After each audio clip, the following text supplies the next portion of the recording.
Bonjour à tous, j'espère que vous allez excellemment bien. Et aujourd'hui, on va continuer avec le football, avec cette Coupe du Monde féminine, les huitièmes de finale. Et après Allemagne-Nigeria, eh bien c'était l'heure de Australie-Norvège. Et ça a été un match assez intéressant. Victoire de la Norvège au tir au but.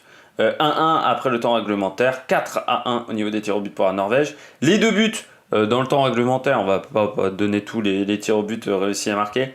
But de Herlovsen du côté de la Norvège et égalisation de Callan Knight à la 83e minute. La Norvège peut dire merci à l'arbitrage qui a été, je trouve, très clément avec la Norvège, mais je reviendrai là-dessus un peu plus tard dans cette vidéo. Ça sera à la fin de la vidéo. N'hésitez pas, si vous voulez voir ce que je pense de l'arbitrage de ce match avec Madame Hussein.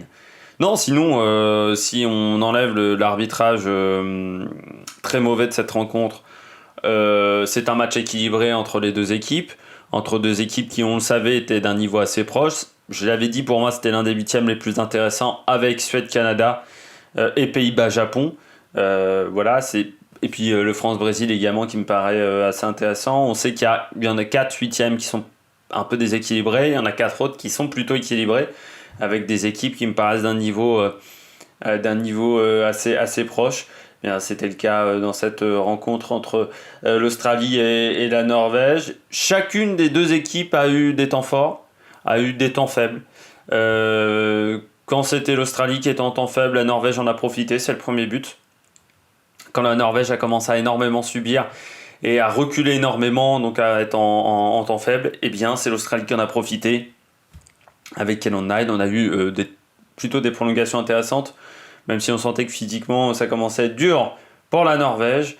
La Norvège qui, dans une semaine, n'aura pas un match facile. Son quart de finale sera certainement face à l'Angleterre qui joue face au Cameroun son match cet après-midi. Voire même ça a déjà été joué à l'heure où j'upload cette vidéo. Pour l'instant j'enregistre, semble le 23 juin à 11h. Donc voilà, victoire de la Norvège, victoire logique, je dirais pas ça, mais la victoire n'est pas un scandale. Par contre l'arbitrage, lui, ça a été un scandale, mais je reviendrai là-dessus en fin de vidéo, encore une fois. Top et flop du côté de la Norvège. Ce que j'ai aimé, c'est l'attaque. Alors on va me dire, oui, mais l'attaque, il y avait peu de ballons cadrés. Oui, mais il y a quand même 27 tirs. Et se procurer 27 tirs dans la défense australienne, c'est qu'on a des joueuses qui sont capables de faire de la percussion, qui sont capables de faire de très très bonnes choses. Alors, Herlovsen, bien entendu. Utland également, quand elle est rentrée, on fait beaucoup de mal à la défense australienne. Donc voilà, certes, souvent, ça n'a pas été des actions dangereuses, quoique la gardienne australienne a dû défendre ses cages plusieurs fois. Il y a eu plusieurs tirs sur les poteaux. Après, voilà, 27 tirs, ça veut dire que c'est une équipe qui sait se montrer dangereuse, même sans Ada Heiberg. Et pourtant, j'avais émis des doutes sur les offensives norvégiennes depuis le début de la compétition. Je m'étais dit, il leur manque une joueuse devant. Alors certes, il leur manque en termes de réalisme. Par contre, pour se créer des occasions, non, elles arrivent à se créer des occasions. Donc ça, c'est intéressant. Après, voilà, elles le savent. Il leur faut beaucoup d'occasions avant de marquer des buts, les Norvégiennes. Donc il faudra faire attention pour elles dans la suite de cette compétition, surtout face à l'Angleterre, où ça ne sera pas facile, très clairement, de s'en sortir avec autant d'occasions et autant de tirs face à une défense anglaise qui normalement devrait être solide. Maîtrise du match du côté de la Norvège. J'ai senti qu'il y avait un peu plus de maîtrise dans la rencontre que pour l'Australie. Elles ont quand même tenu 30 minutes en subissant. Elles subissaient énormément, elles ont complètement reculé. En deuxième mi-temps, on ne les voyait plus, les Norvégiennes, et pourtant, pendant 30 minutes, elles n'ont pas pris de but. Donc voilà, en subissant énormément en deuxième mi-temps pour les Norvégiennes, donc on sent qu'il y a un peu plus de maîtrise. C'est pour ça que pour moi, c'est pas un scandale qu'elles gagnent la rencontre. Surtout qu'elles ont eu des occasions qu'elles auraient pu convertir également. L'arbitrage, par contre, était un scandale et elles peuvent lui dire merci à l'arbitrage de Madame Hussein. Ce que j'ai pas aimé du côté de la Norvège, la défense. Alors, pas la défense dans tous les secteurs de jeu. La défense, quand elle est trop souvent prise de vitesse.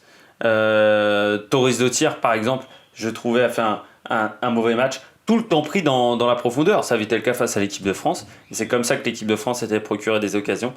C'était avec la vitesse des défenseurs norvégiennes. Ces défenseurs norvégiennes ne vont pas assez vite en repli défensif. ont du mal à gêner quand vous avez des joueuses rapides. Elles ont eu beaucoup de mal avec Sam Kerr.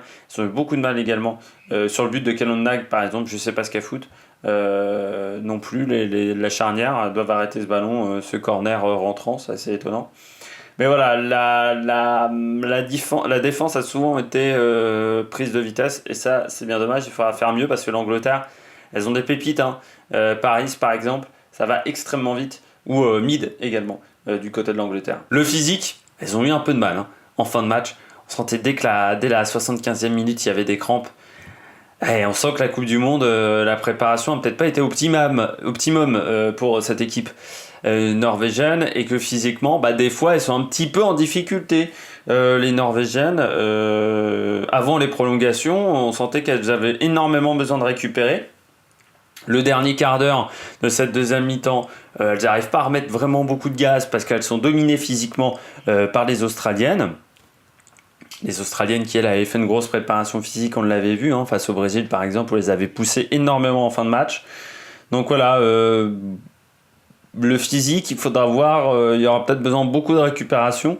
Et ça va peut-être leur faire perdre du temps pour travailler leur rencontre face à l'Angleterre. Et puis la deuxième mi-temps, elles ont beaucoup trop subi en deuxième mi-temps. Quand on mène 1-0 et qu'on ne domine pas le match, il faut continuer à pousser. Or, à partir de la 50e minute, elles arrêtent de jouer complètement. Elles reculent. Et puis au bout d'un moment, c'est forcément qu'elles allaient se prendre un but. Alors ça a été sur corner, mais ça aurait pu être dans le jeu. Même si je pense que Madame Hussein aurait peut-être décrété qu'il y avait une faute ou un hors-jeu peut-être invisible. Parce que j'ai l'impression que Madame Hussein n'avait pas vraiment envie que l'Australie remporte ce match.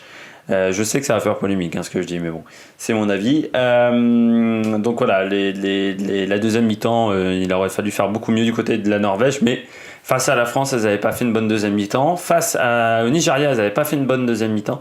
J'ai l'impression qu'en deuxième mi-temps, elles ont souvent du mal, les Norvégiennes. C'est peut-être dû à leur lacune physique. Du côté de l'Australie, ce que j'ai apprécié, les transitions attaque-défense, ça allait extrêmement vite. Attaque-défense, voilà. Enfin, défense-attaque, même c'était plutôt dans ce sens-là. Du côté de l'Australie, ça allait vite. C'était plutôt bien réalisé également. C'est-à-dire que des fois, ça va vite. Je parlais du Nigeria, par exemple, dans ma vidéo précédente, où ça allait vite, mais que ça manquait de justesse technique. Là, j'ai trouvé qu'il y avait quand même de la justesse technique du côté de l'Australie au niveau de leur transition attaque-défense. Que c'est là où elles ont mis en difficulté le plus souvent les Norvégiennes et la défense norvégienne. C'est sur ces phases de transition attaque-défense où elles arrivent à se projeter très très vite en attaque. Et ça, c'est intéressant du côté de l'Australie. Le physique, contrairement à la Norvège, à un moment, elles ont vraiment mangé physiquement les Norvégiennes. J'avais déjà dit face au Brésil, où elles étaient revenues un petit peu de nulle part déjà mentalement, mais physiquement, il fallait le faire aussi. Bien là, c'est ce qu'elles ont réalisé face à l'Australie également. Face à la Norvège également, les Australiennes, avec un physique plutôt de qualité de la part de cette équipe. Et puis surtout, ce qui est intéressant, c'est que je pense qu'elles gèrent très très bien leur début de match. Les Australiennes, on les a jamais vues partir sur un rythme endiablé de folie. Mais je pense que c'est pour très bien tenir les fins de rencontre. Elles gèrent un petit peu leur physique, donc ça c'était intelligent de leur part. Ce que j'ai pas aimé du côté de l'Australie, le schéma offensif, très très très répétitif, ce schéma offensif, beaucoup trop répétitif, beaucoup trop simple à lire de la part des Norvégiennes, qui n'ont pas été souvent mises en difficulté malgré le nombre d'offensives australiennes. Je crois qu'il y a 18 tirs, mais simplement 4 ou 5 cadrés du côté de l'Australie, ce qui montre qu'elles n'ont pas été mises souvent en difficulté. Le schéma offensif, chercher Kerr de la tête, on l'avait vu, c'est l'erreur qu'elles avaient fait face à l'Italie également. Elles ont essayé à chaque fois de chercher Sam Kerr dans la surface de réparation. Premièrement, Sam Kerr n'est pas très grande. Les défenseurs norvégiennes, elles sont très grandes. Donc, vous ne pouvez pas la trouver en passant par les airs. À part si c'est une joueuse qui a une détente exceptionnelle. Mais je ne crois pas que c'est le cas de Sam Kerr. Et parfois, il y avait une deuxième chose dans la surface. Et on mettait quand même la tête sur Sam Kerr. Ce qui est dommage, parce qu'on ne trouvait pas Sam Kerr dans la surface. Par contre, quand elle était excentrée, Sam Kerr, eh bien, on l'a trouvée. Donc voilà, il aurait fallu activer d'autres schémas offensifs du côté de l'Australie pour mettre en défaut peut-être plus souvent la défense norvégienne. Ce que j'ai pas aimé du côté de l'Australie également, c'est le pressing. C'était pas très bien réalisé, le pressing australien. C'était un peu foufou.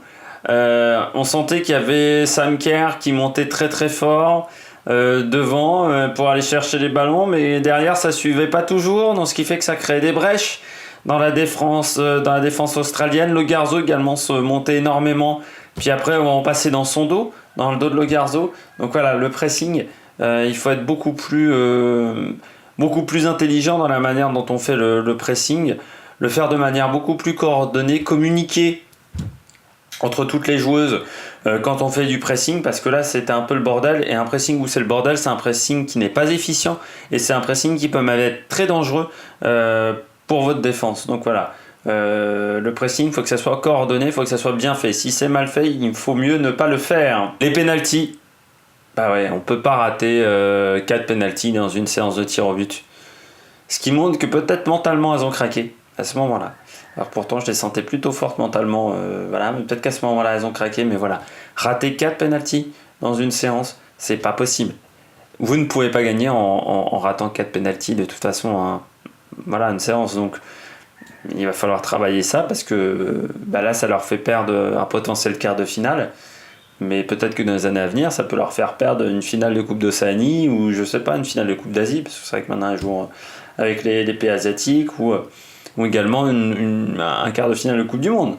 Donc voilà, il va falloir travailler ça du côté des Australiennes. Top joueuse, enfin les tops de cette rencontre, la top joueuse, la personne marquante de cette rencontre, Madame Hussein, en plus.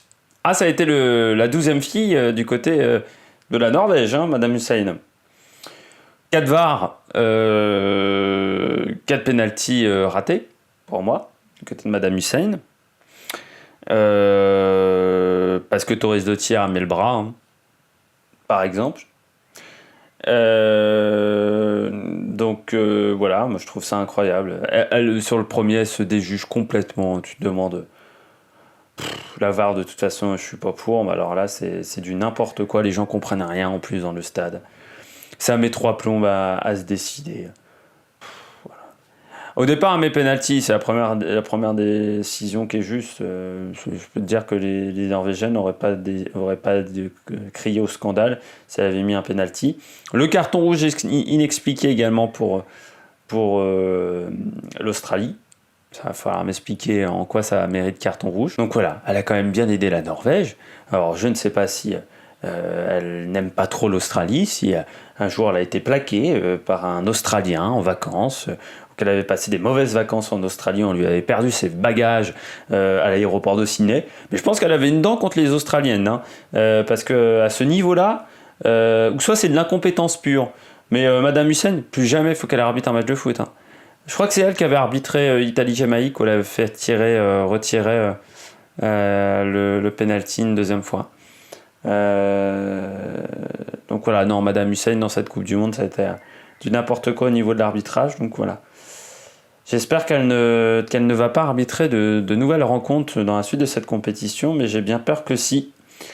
Donc ça va être une catastrophe. Et puis en moins, Torres Dottir en galère pendant toute la rencontre au niveau de la profondeur, mais ça j'en ai déjà parlé un petit peu, Torres Dottir, et puis qu'elle le mérite également d'avoir échappé à un carton rouge, elle, parce qu'elle aurait mérité d'avoir un carton rouge, parce que 2 fois elle fait faute dans la surface de réparation, donc 2 fois elle aurait pris un carton jaune, ce qui normalement lui redonnait un carton rouge, mais avec Madame Hussein, peut-être que 2 cartons jaunes ne donnent pas carton rouge, parce que j'ai l'impression que des fois, elle invente de nouvelles règles, Madame Hussein. J'espère que vous avez aimé cette vidéo, donc on parlera bien entendu du quart de finale de la Norvège, quand on les retrouvera, face à l'Angleterre certainement. On parlera de toute façon d'Angleterre-Cameroun demain. N'hésitez pas à vous abonner à la chaîne, n'hésitez pas à mettre un pouce bleu si vous avez aimé cette vidéo. N'hésitez pas à réagir dans les commentaires également, et nous on se retrouve pour de nouvelles aventures sur l'Amérique Production. Ciao ciao!